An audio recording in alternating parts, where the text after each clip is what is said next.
Hello மக்களே, வணக்கம். Welcome back to my channel. இன்னைக்கு என்ன வீடியோ சொல்லிட்டு பார்த்தீங்கன்னா, எல்லாருமே தாய் கிழவி மூவி பார்த்துருப்பீங்கன்னு சொல்லிட்டு நான் நம்புறேன்.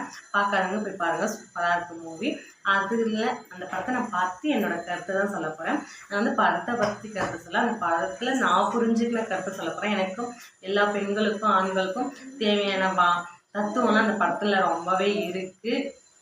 அதை தான் அவங்க கூட நான் வந்து ஷேர் பண்ண போகிறேன். என்ன என் பாப்பா பேசிகிட்டு இருக்கா, அதனால தான் நான் என் பாப்பா என்ன சொல்லிட்டு பார்த்தீங்கன்னா, ஃபஸ்ட்டு வந்து பார்த்தீங்கன்னா, ஒரு ஆணாக இருந்தாலும் சரி, ஒரு பெண்ணாக இருந்தாலும் சரி, அவங்களுக்கு வந்து சம்பாதிக்கிறது எவ்வளோ எவ்வளோ முக்கியம் இம்பார்ட்டன்ட்டு சொல்லிட்டு சொல்லியிருக்காங்க. அதுவும் பெண் குழந்தைங்களுக்கு வீட்டிலே சும்மா இருக்காமல் நம்ம ஒரு கைத்தொழில் கற்றுக்கிட்டோம்னா நம்மளுக்கு பின்னாடி காலத்தில் உதவுன்றது அந்த கதையில் அவ்வளோ சூப்பராக சொல்லியிருக்காங்க. அப்புறம் வந்து பார்த்தீங்கன்னா, நம்ம வந்து இப்போ வீடியோ சொல்லிக்கலாம், நம்ம சேமிப்பை வந்து நம்ம வந்து காசில் தான் சேமிக்கணுன்றதுலாம் இல்லைங்க. செலவை கம்மி பண்ணிவிட்டு நம்ம இப்போ டிவி பார்த்துட்டு டிவி ஓடிட்டு இருக்கோம், ஃபேனை பார்த்துட்டு ஃபேனும் ஓடிட்டு இருக்கோம். அதில் நம்ம வந்து நம்ம தேவைப்படுற போது ஃபேன் போட்டுட்டு தேவைப்படுற போது டிவி மட்டும் போட்டு ஆஃப் பண்ணிட்டா அது வந்து கம்மி பண்ணுற கரண்ட்லேயே பில்லில் வந்து கூட சேமிக்கலான்றத பற்றி அவங்க சிக்கனமாக இருக்கணும்னு சொல்லிட்டு அவ்வளோ அழகாக சொல்லியிருக்காங்க. கொஞ்சம் சொல்லிட்டு ப்ளீஸ் இது பண்ணுறேன் அப்படின்னு சொல்லியிருக்காங்க. அப்புறம் வந்து பார்த்தீங்கன்னா, ஒரு பெண் குழந்தை படிச்சுட்டாலும் அவள் வேலைக்கு பண்ணணும், அவ்வளோ வந்து அவங்க குடும்பத்தை வந்து முன்னேற்றலான்றதை அந்த கதையில் அவ்வளோ அழகாக சொல்லியிருக்காங்க. பார்த்தீங்கன்னா, இப்போ வந்து நான் ஒரு ஹவுஸ் ஒய்ஃபாக தான் இருக்கேன்.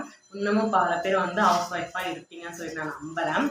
இப்போ வந்து ஒரு ஆண்கள் வந்து வேலைக்கு போகிறாங்கன்னு வச்சுக்கோங்க. என்னோடய பாப்பா நான் 4 வருஷம் ஸ்கூல் சேர்த்தும் போது இந்த வருஷமே ஸ்கூல் சேர்த்து வரும்போது பார்த்தீங்கன்னா, என் ஹஸ்பண்ட் வந்து வேலைக்கு போயிடுவாங்க. பாப்பா வந்து வந்தோடனே நான் தான் ஏதோ சொல்லி தரணும். அது நான் இப்போ டிப்ளமோ நர்சிங் முடிச்சிருக்கேன். அதே வந்து பார்த்தீங்கன்னா, நாங்கள் படிக்காதவங்க நம்ம பாட்டிங்களாம் இருக்கும்போது அவங்க ஒரு டியூஷனுக்கு அந்த மாதிரி தான் அனுப்பிச்சிருப்பாங்க.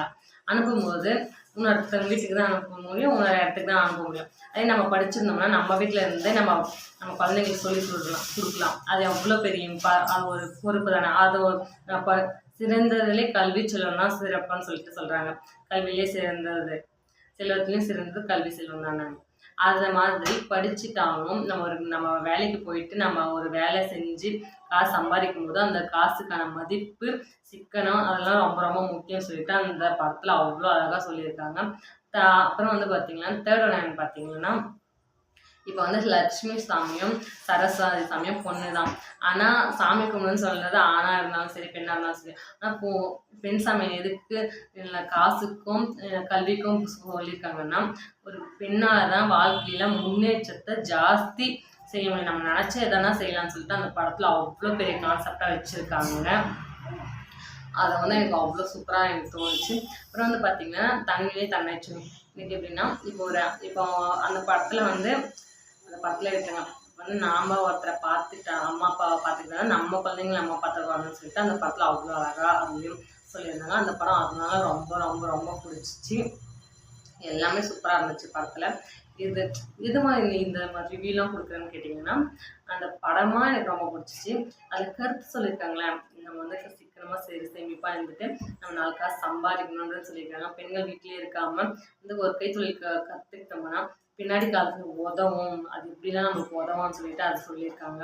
அப்புறம் வந்து பார்த்தீங்கன்னா, நம்ம வீட்டில் இருக்கிற காசு நம்மளுக்கு செலவு கொடுக்குற காசை வச்சு கொஞ்சம் கொஞ்சமாக சிக்கனப்படுத்தி நம்மளுக்கு என்ன தேவையோ அதை செஞ்சுக்கலான்றது அந்த கதையில் அவ்வளோ அழகாக சொல்லியிருக்காங்க. அதனால் எனக்கு அந்த படம் அவ்வளோ பிடிச்சிச்சு. அதே நான் வந்து உங்ககிட்ட ஷேர் பண்ணுறேன். இதுதான் என்னோட கருத்து. இதில் யாரையும் நான் வந்து காயப்படுத்துகிற மாதிரியும் பேசலை. இந்த வீடியோ உங்களுக்கு பிடிச்சிருந்துச்சுன்னா லைக் பண்ணுங்கள், ஷேர் பண்ணுங்கள், கமெண்ட் பண்ணுங்கள். மறக்காமல் நம்ம சேனல் சப்ஸ்கிரைப் பண்ணிக்கணும். மறக்காமல் அந்த படத்தை பார்த்துட்டு எல்லோரும் எப்படி இருந்துச்சுன்னு சொல்லுங்கள்.